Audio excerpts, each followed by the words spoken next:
Let's talk about the next key question. The provisional total central government debt as at the end of June 2024 stood at 742.0 billion Ghana cedis. Now, this is equivalent to 70.6% of Ghana's GDP.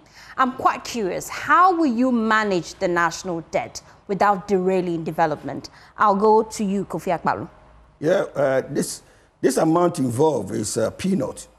742 billion cedis. Yeah. Yeah, when equivalent of 70.6% of our GDP. Yeah, so when you bring it to dollars, it will be about $50 billion. Yeah, so it's peanut. It's not money. It's not money that we should worry ourselves as a people, because we'll be able to generate more than that if we do our things right. You see, our concentration has been on that. Oh, we owe so much, we owe so much. So if you listen to all the other competitors, they are saying that when they come, they will not borrow, they will not borrow.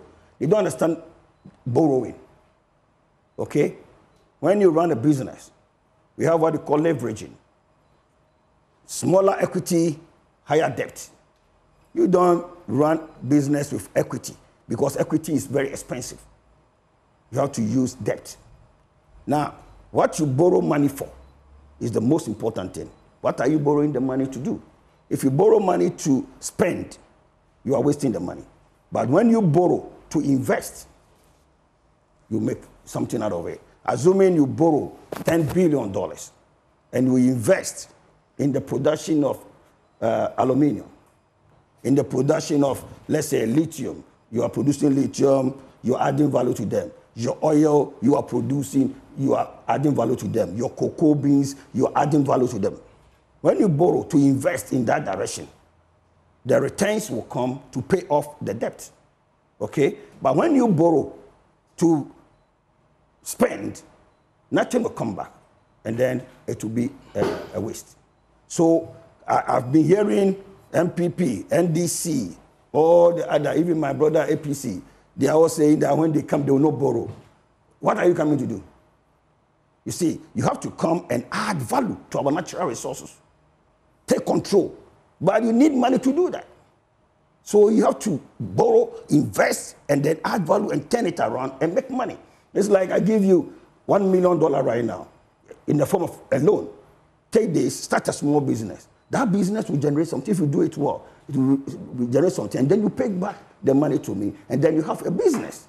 So there's nothing wrong when you borrow to invest. But when you borrow and you spend the money unnecessary, that is where it becomes a waste. So we are going to borrow money to invest in the economy, to create jobs and to create wealth for Ghanaians. Now, we have a plan to set up a $10 billion job fund so that our young people who are coming from universities and polytechnics will be given the needed support to start their own businesses here, right here. Because our checks shows us that if you go to America or you go to Europe, you see all the big businesses that you see around, all started by young people. Take Microsoft, Bill Gates started when he was 19.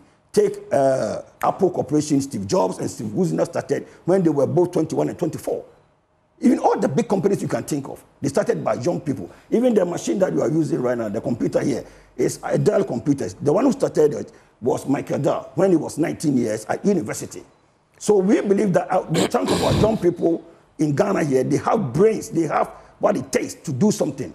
So our plan is that we're going to borrow money and invest in their ideas to enable them to bring the best out of them.